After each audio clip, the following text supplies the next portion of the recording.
तर मित्रांनो, स्वागत तुमचं माझ्या पहिल्या मिनी ब्लॉगमध्ये. तर मी आहे संभाजीनगरचा कुणाल. दुकानावर बसलेलो होतो गाईज. मग काय हा डॉन याची तर आपल्यावर नजरच राहते, काय पण करा तुम्ही तिकडं. मग काय ओम भाऊ आला. ओम भाऊ म्हणे आपल्याला बँकेत जायचं साजापूरला. म्हणलं चला आपल्याला फिरायला भेटून. मग काय परत बँकेतून आलो. मी गाडी चालवायला बसलो. ओम भाऊला म्हणलं थोडीफार क्लिप घेऊन टाक भाऊ. ओम भाऊला क्लिप घे सांगितलं. ओम भाऊ स्वतः ब्लॉगमध्ये आले. मग काय करते आता, जाऊ द्या. परत आता दुकानावर आलो. यांनी दिलं काम आलो एकदाच बायोडाटा बनवायला. काय भाऊ आता कामं चालू आहे माझं. कॉलेज तर बंद आहे म्हणून इथंच बसावं लागतंय. आता कॉलेज झालं. तर मित्रांनो, आज आहे डे 2. आज पण दुकानावर आलो आहे. आज दुकानावर पाठवायचं कारण होतं, कारण कोणीच नव्हतं घरी. तर मग आज परत आता झाडायला जीवार तर येतं माहीत, पण आता वरून पारून झाड नाही. तर आता झाडू उचलली. जाऊ दे झाडूला, पहिले पी सी चालू करून घेऊ.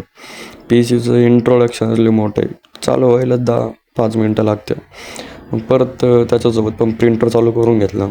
मित्रांनो, आपल्या भाग्यलक्ष्मी कॉम्प्युटर्स, ज्याला कोणाला गेमिंग पी सी आणि पी सी पाहिजे असेल आपल्याकडं बनवून मिळतील. हे बघा, अशी कॅबिनेट आपल्याकडे सगळे मॉनिटर वगैरे सगळं मिळतील आणि लॅपटॉपवर मिळतील सगळे, जेवढे कंपनी आहेत तेवढे. तर फॉलो करून घ्या. भेटूया पुढच्या व्लॉगमध्ये. तोपर्यंत बाय.